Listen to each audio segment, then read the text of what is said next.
Welcome to List of. We like to think of history as a grand, choreographed ballet of geniuses, heroes, and villains. We imagine that the big moments, the wars, the discoveries, the near extinctions are the result of master plans.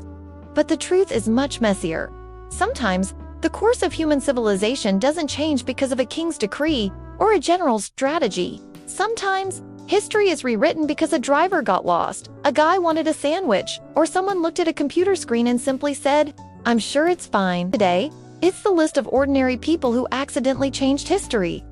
Let's start in the summer of 1914. If you've ever felt bad about being terrible with directions, take comfort in the story of Leopold Loika. Leopold was a professional driver, and his passenger was Archduke Franz Ferdinand. Now, earlier that day, a group of assassins had already tried to kill the Archduke with a bomb and failed miserably. The Archduke should have stayed home, but he decided to go to the hospital to visit those injured in the blast. Leopold Loika, however, didn't get the memo about the route change. He took a wrong turn down a narrow street in Sarajevo. When he realized his mistake, he stopped the car to shift into reverse. The engine stalled. Right then, at that exact second, a 19-year-old named Gavrilo Princip was standing on the corner. Princip was one of the failed assassins from earlier that morning. He had given up. He was depressed. He had literally just walked into a delicatessen to get a sandwich. He stepped out of the shop, chewing on his lunch, and looked up to find his target sitting in a dead car 5 feet away. Princip didn't have to be a master marksman. He just had to stop eating and pull the trigger. That one wrong turn by Leopold and one ill-timed snack by Princip triggered World War I. The downfall of 4 empires, and arguably the rest of the 20th century, history was changed by a stall and a sandwich. Fast forward to 1962. The world is on the brink of nuclear annihilation during the Cuban Missile Crisis. Deep beneath the ocean, a Soviet submarine, the B-59, is being pounded by non-lethal depth charges from the U.S. Navy. The crew hasn't heard from Moscow in days. They're hot, they're oxygen deprived, and the captain is convinced World War III has already started. Protocol required the 3 top officers on board to agree unanimously to launch a nuclear torpedo. The captain said yes. The political officer said yes. But then there was Vasily Arkhipov. Arkhipov wasn't a pacifist monk. He was just a guy with a very localized, civilian-style, let's not overreact mindset. He argued that since the Americans weren't actually sinking them, they were probably just trying to signal. He refused to turn his key. He stood his ground in a cramped, sweating metal tube until the captain backed down. If Vasily had been having a particularly bad day, or if he'd been a bit more of a yes man, we wouldn't be here to watch this video. The world didn't end because one guy decided he wasn't in the mood for a nuclear apocalypse. 20 years later, it happened again.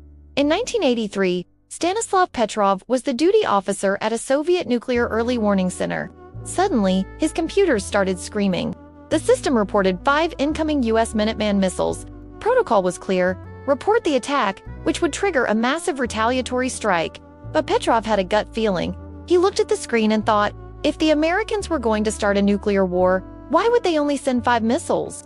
That's a terrible strategy. He decided the brand new, multi-million-dollar computer system was simply glitching. He sat there, heart pounding, and told his superiors it was a false alarm. He was right. The system had mistaken the sun's reflection off the clouds for missile launches. Petrov didn't save the world with a sword. He saved it by being a skeptical IT guy. Now, let's talk about discovering the lost city of the Incas. In 1911, Yale professor Hiram Bingham III famously found Machu Picchu. He got the National Geographic covers, the fame, and the credit. But Bingham didn't use a secret map or a compass. He used a local farmer named Melchor Artiga. To the rest of the world, Machu Picchu was a mythical, lost city.